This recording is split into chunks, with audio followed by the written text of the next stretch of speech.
What's happening right now, and how low do you think it can go?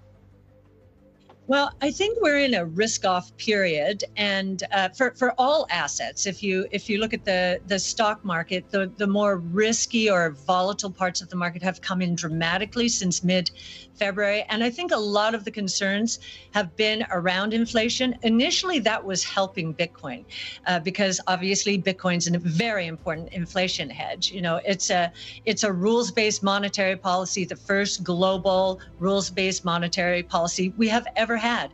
Hugely important reserve currency of the crypto asset ecosystem. But I think what's happening right now is because the stock market, the highly volatile part of the stock market, the innovation-oriented part of the stock market has gone through such a correction, which has been flamed by inflation fears. I think the correlations among volatile assets are going to one right now, and that's including Bitcoin. Well, I want to unpack a couple of things. So Bitcoin, I mean, you at one point, I think back in April, told Dow Jones that it could go to about $500,000. Do you still hold that target? Do you still think that's where we're headed?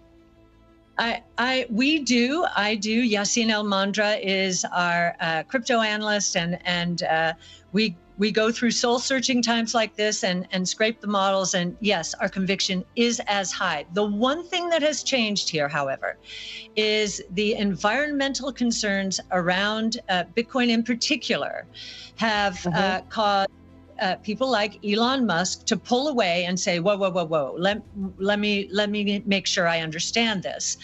And we believe that even this is going to change because, first of all, right now, the percentage of Bitcoin mined with renewables and hydroelectric power is quite substantial. I think in China, it's over 50% in renewables. And we also believe, and we wrote a paper in conjunction with Square on this, and we're going to have a conference about it in July. We believe that Bitcoin mining integrated into the distributed grid, and by that I mean solar roofs, power walls in homes, utilities, merchant power producers, starting to include Bitcoin mining in the ecosystem. Why would they do that? They would do it because renewables are intermittent power sources, right? Weather, is it sunny or not? Wind, is it windy or not? And Bitcoin mining could take off if there's excess energy from solar being loaded into power walls, it can be offloaded into Bitcoin mining, and the whole ecosystem, therefore, becomes much more economic. If this happens, we believe that the adoption of solar is going to accelerate dramatically because there's another profit center associated with it, Bitcoin mining. Well, what happens though in the meantime? So here we are at 35,000, Kathy. Do you think we go much lower from here? You never know how low is low when a market gets very emotional. A lot of traders see Bitcoin dropping below the 200-day moving average, which was at 40,000. So traders, once that happened, they just dump. Some just dump and run. I think we're in a capitulation phase. Yacine has a dashboard. We were looking at all the indicators this morning. They are all suggesting that we are in the capitulation phase, which is a really great time to buy, no matter what the asset is. A capitulation phase is buy, it's on sale. Now, am I saying 35,000 is the low? You know, if traders, and there are a lot of speculators in Bitcoin, if they are running for the hills just because Bitcoin has broken through a moving average that is important to them, it could continue. But all of our indicators are saying this is capitulation right now. Do you have a low point on your model for Bitcoin? No, these metrics are more a measure. Are we in a truly capitulation phase? Okay. And it's very detailed. Yacine uses on-chain analysis, which this is the only asset where you can see exactly who's doing what, when, why, and how.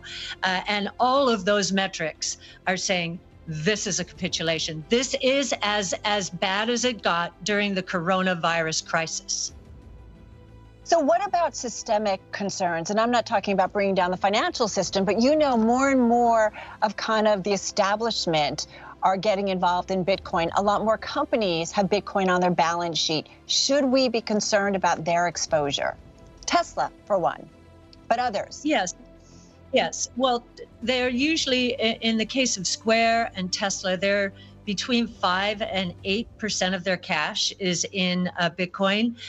So I don't think so. That's no cause for concern. I mean, think about it. We were worried that Tesla would run out of cash. Of course, ARK was not worried, but the world was worried 2 years ago that it would run out of cash. It has so much cash now that it has the luxury to put 5 to 8% in Bitcoin. So MicroStrategy is another company. It has almost all its cash in Bitcoin. That's perhaps something different, But as I said, if we are in the capitulation phase, we shouldn't be worried about MicroStrategy either.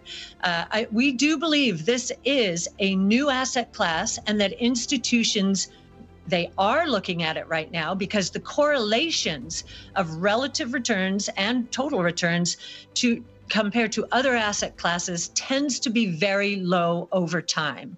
And so they have to look at it.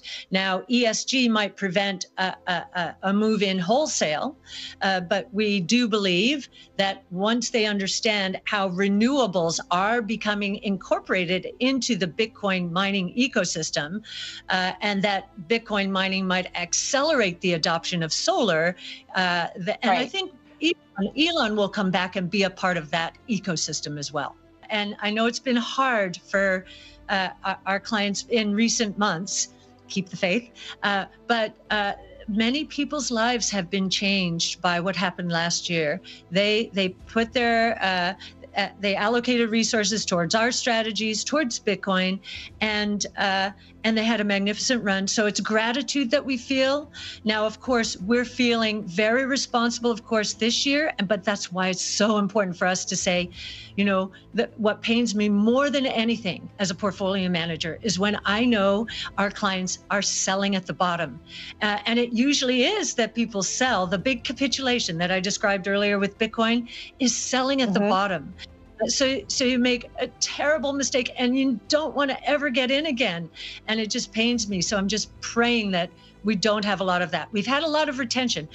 Just to correct one thing you said at the beginning, actually, as a firm, we've not had 1 month of redemptions. The ETF platform had, if you go month end to month end, which is how we measure this sort of thing, right. Our redemptions in March were 500 million. We've had positive flows in April. May, it remains to be seen. It's been nip and tuck. It may end up being a small, depends on what happens in these last few weeks. But, if there's real capitulation, sure, we could have a big outflow, but I think that's capitulation. What have you learned in the past year and what does maybe change mean to you? Well, as we were having such an incredible year last year, and I do think the coronavirus crisis caused it, innovation solves problems. I kept saying to everyone, everyone in the company, we must stay humble. We must stay humble, and we know this is going to come to an end. We're going to go through a severe correction, and we have to just keep our heads down, focused on our research to keep our conviction and drive our strategies forward. That's what's happened. Keeping our heads down, hopefully staying humble, and really trying to educate people, the great opportunities available out there, get on the right side of change. This is going to be the most amazing period of my investment career. And I've been through 40 plus years because we've never seen 5 innovation platforms evolve at the same time, all of them leading to exponential growth trajectories that are going to transform people's lives.